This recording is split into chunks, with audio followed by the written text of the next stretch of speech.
My dad died when I was little. That happened. I experienced that. For me, EMDR allowed this emotion that I had the ability to process. Let's talk about my experience. I was doing a lot of training on top of my normal work schedule as a therapist. It's just a long way to say, by the end of this training, a month and a half in, I was probably pretty tired. I probably had a lot of defenses down for this experience to even happen in the first place. Your experience with EMDR isn't going to be what my experience is in EMDR, isn't going to be what other people's are. You're going to have a unique experience. For me, as I was there on the second to last day, is when we started to try to do EMDR on each other at a deeper level, other than just learning the protocols and why we do things and how to set stuff up. But for whatever reason, it wasn't clicking for me. And I was okay with that. I didn't really have expectations. I was open to whatever. I just wanted to learn how to do EMDR, for my practice. So I was focusing on just feeling more secure in life. I didn't really have anything directly to focus on, I thought. So as it's going on, the partner that I was paired up with, she was trying, it just wasn't connecting, wasn't working.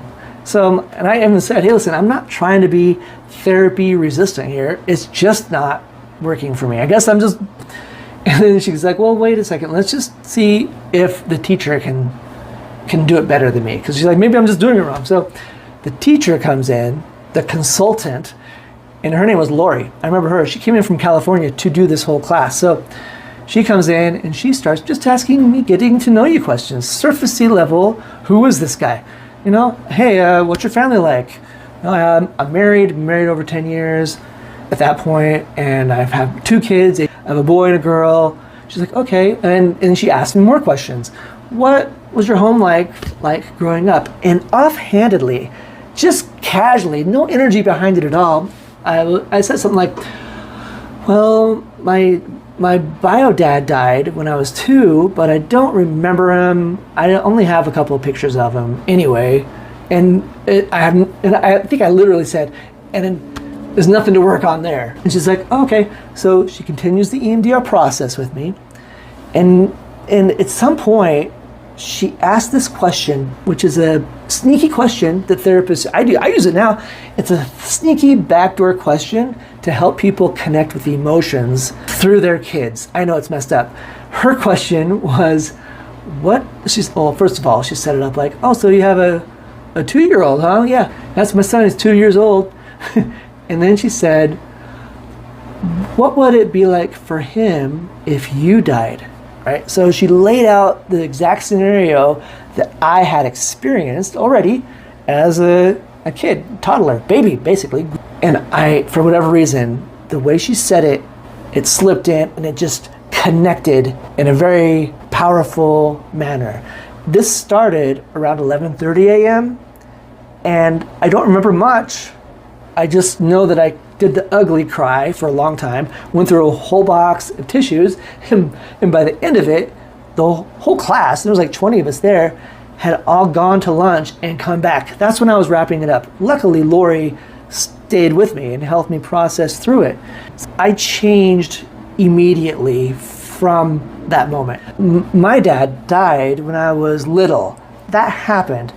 I experienced that. For me, EMDR allowed this emotion that I had the ability to process. I don't know how else to say it, but I do know that I was changed immediately, and I had never realized how dependent I was on relationships being a certain way.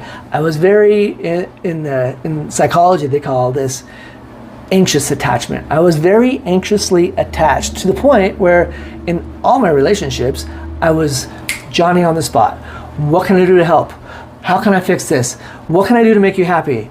Anything. I was very agreeable. By the end of this EMDR session, the belief structure I came out with was, I've got this. I've got this. I'm okay. I'm independently okay. Remember, trauma is only trauma when it's unresolved emotion. That's trauma, unresolved emotion. So EMDR is a great outlet to resolve and process through these unresolved feelings that you weren't ever able to express. So here's why I say it immediately changed me. Like, I went home, and earlier, before it was JED 2.0, if I had a long day, I would go home and my wife would say something like, hey, you want to go to Costco? And I would say, in my anxious attachment programming, yeah, you bet, let's go to Costco. Whew, okay, and I just trudge through it. I was very agreeable, very whatever you want to do, that's what I'm going to do. I will do whatever I need to do, whatever I can do to not, hear me, to not be abandoned again, because I hadn't worked through that yet. Other things, I would come home from work or somewhere where I was just really tired, and she'd say something like, because we like to hang out with each other, she'd say, hey, let's do some yard work. And although I'd be tired, I'd be like, okay, let's do this. Let's clean up this side of the yard. Let's do some big project. I needed to do this in order to feel as safe as I possibly could, which was never really secure. After the EMDR, I come home, and my wife had one of her friends there, and she'd say, hey, so-and-so and I want to go out on a double date. You want to go? And what would earlier Jed have said? Yes, I was, of course. 2.0 version of Jed, though, after this EMDR experience, I came, and it was like night and day. I'm like, no thanks. I don't want to do that. I was able to be disagreeable. Isn't that cool? So I was able to finally say no to anybody's request. So, and even later that night, we're lying in bed watching Arrested Development, and then we had a bowl of popcorn in between us. And we're eating this popcorn, and eventually the popcorn was almost gone. And old Jed, you know what old Jed would have done. I would have even anticipated the popcorn being gone. I would have gone and got more popcorn, made sure it was filled up. I was like the dream of a husband, right? Always doing whatever I could. Like, be happy with me, All this anxiousness. I was trying to, just be whatever you needed me to be in order to not leave me. Now the bowl's empty, and Natalie's like, oh, hey, looks like we're running out of popcorn. And 2.0 Jed's like, And I wasn't trying to be like a dick or anything. I was just like, oh, you better go get some more popcorn, 2.0. I don't need as much. It's so freeing, by the way.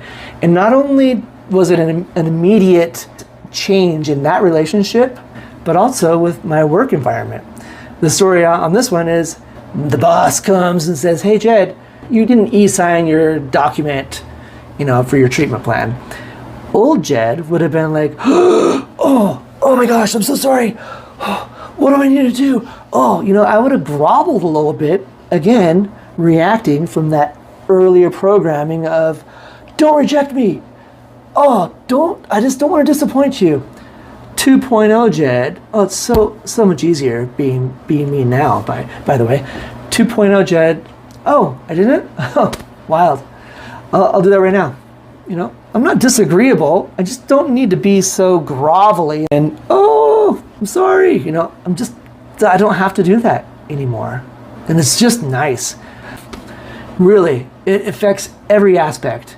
And by the way, if people only like you because you're agreeable, they'll stop liking you. But that's okay. You don't need them to like you anymore.